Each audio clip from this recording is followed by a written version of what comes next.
Radio France Internationale.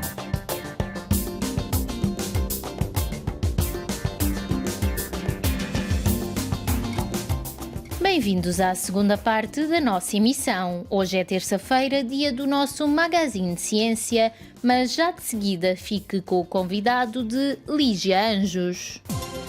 Convidado. RFI. Eleições presidenciais Cabo Verde 2021.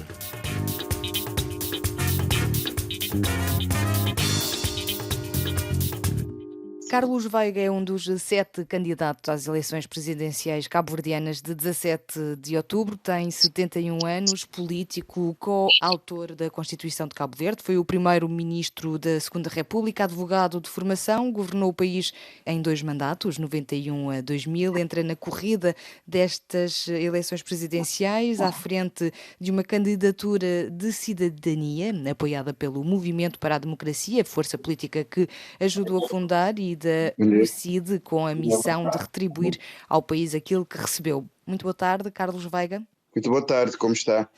Diz que, como cidadão, é o seu dever participar nesta candidatura. Pergunto-lhe por que motivo se candidata ao cargo de Presidente da República. Veja que Cabo Verde também sofreu profundamente dos efeitos da Covid-19. Do ponto de vista sanitário, digamos assim, pode-se dizer que o país até se portou e se está a portar bem, conseguiu de facto fazer face aos efeitos da Covid, está a avançar muito bem na vacinação, mas os efeitos da Covid no plano social e no plano económico foram profundos. Há um acréscimo claro de bolsas de pobreza, muitas pessoas passaram a ter muitas dificuldades por não terem acesso a rendimento, houve com certeza com um aprofundamento de desigualdades. A economia de Cabo Verde, que se estava a portar muito bem, a crescer a uma taxa de cerca de 7% desde 2016, acabou por se afundar depois, praticamente que paralisando, já que essa economia tinha como motor, digamos assim, o turismo.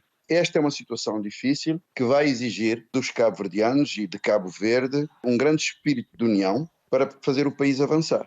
Nós temos que ser capazes, de facto, de continuar a conter e a vencer a Covid, sobretudo pela via da vacinação. Temos que consolidar ainda mais as nossas instituições democráticas, porque elas é que são o grande veículo para que nós possamos entrar num caminho de desenvolvimento seguro. Falou em 3 pontos: economia, justiça e saúde. É antigo bastonário da Ordem dos Advogados. O que é que é necessário fazer nesta área da justiça? É necessário rediscutir o desenho do aparelho judiciário, do meu ponto de vista, depois de praticamente 11 anos de uma reforma da justiça que não se estão a ver resultados em termos de uma justiça efetiva.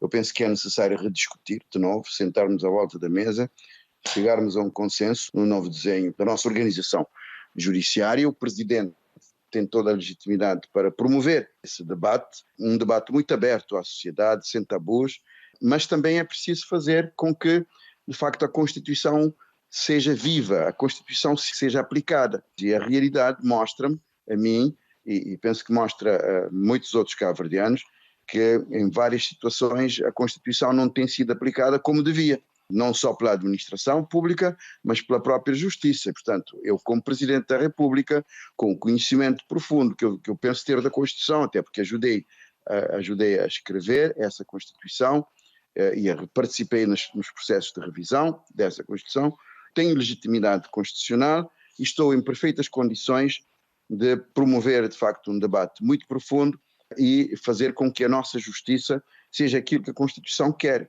Caso seja eleito, como vai ser a sua relação com o governo? A minha relação será pautada, portanto, pela Constituição, naturalmente. A relação não será muito mais difícil porque, no fundo, eu tenho algum alinhamento ideológico com o governo. Eu ajudei a fundar, portanto, o Movimento para a Democracia. Eu penso que o Movimento para a Democracia ainda é o partido que melhor serve Cabo Verde neste momento, mas todos os outros partidos são necessários. O Presidente da República é independente, é, portanto, suprapartidário, mas com certeza que estará aí na sua função de moderador para cooperar também com o governo, para estabelecer com o governo uma relação de cooperação, sobretudo na execução do seu programa aprovado pelo Parlamento.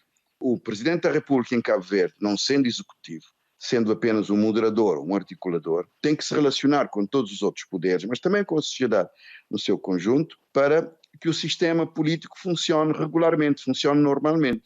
E, portanto, as minhas relações com o governo serão desse tipo: cooperação para a execução plena do seu programa que foi aprovado pelo Parlamento, tendo como balizas a Constituição. Será uma preocupação de trabalhar em conjunto com os outros órgãos, sobretudo para garantir uma coisa fundamental, que é a estabilidade política e governativa em Cabo Verde, que é um cartão de visita do país, tem sido um cartão de visita. Nós nunca tivemos um governo que não tenha chegado ao fim do mandato, nunca tivemos um golpe de Estado. Sempre houve condições para que as instituições eleitas e o governo funcionassem normalmente. Tem havido alternância política de uma forma tranquila, de uma forma democrática. Portanto, o sistema funciona normalmente. Diz que a diáspora deve ser aproveitada por Cabo Verde, a diáspora que representa 50 dos 400 mil eleitores. Quais são as suas propostas para a diáspora? Fui o primeiro a dizer que as nossas comunidades eram a 11ª ilha de Cabo Verde, portanto, a fazer um caminho de integração. Eu fui o primeiro, portanto, a contribuir para que os cabo-verdianos que vivem lá fora tivessem direito de voto e o direito de ser eleitos, mas mesmo em eleições presidenciais, Cabo Verde foi dos primeiros países a dar aos seus nacionais imigrados o direito de participar nas eleições presidenciais, claro, dentro de certos condicionamentos.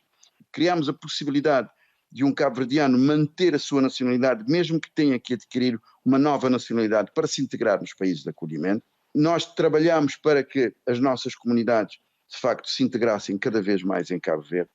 As nossas comunidades são um ativo estratégico de Cabo Verde, não só pelas remessas que enviam e que são importantes no plano financeiro em Cabo Verde e no plano económico para as famílias cabo-verdianas, mas são um recurso estratégico sobretudo pelos recursos humanos qualificados, pelas competências que existem espalhadas por todas as nossas comunidades no mundo e que são competências que poderão ser essenciais, decisivas para, no fundo, o perfil de desenvolvimento que Cabo Verde tem que adotar, que será um perfil de utilizar as novas tecnologias para aproveitar recursos estratégicos. Cabo Verde tem um mar, portanto, para a economia azul, mas a transição energética, aproveitarmos fontes de recursos de energia renovável, termos esse recurso humano constituído por uma juventude que está completamente envolvida, completamente enquadrada, portanto, no mundo digital em que vivemos. Isso faz das nossas comunidades, de facto, um recurso estratégico. Apresentou uma queixa contra o candidato da oposição PAICV, José Maria Neves, à Comissão Nacional de Eleições, em causa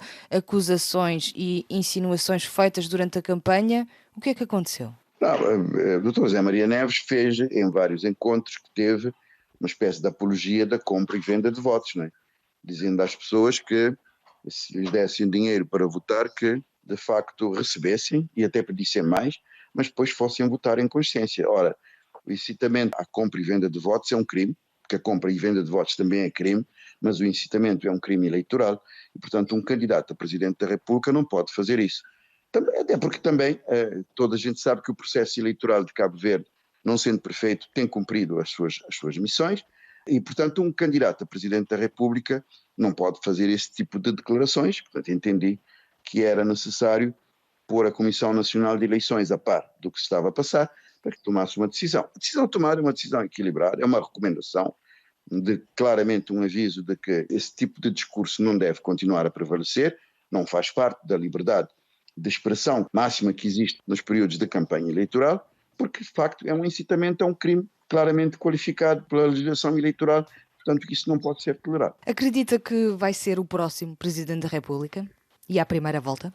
Olha, eu acredito, por aquilo que estou a ver, pelos contactos diretos que tenho tido aqui em Cabo Verde, também nas nossas comunidades, acredito que tenho boas condições para ganhar as eleições e posso dizer que acredito que vou ganhar as eleições.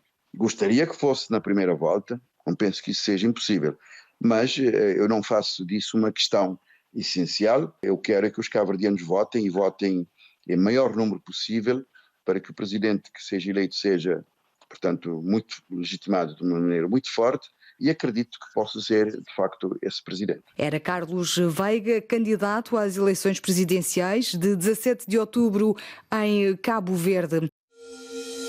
RFI, as vozes do mundo.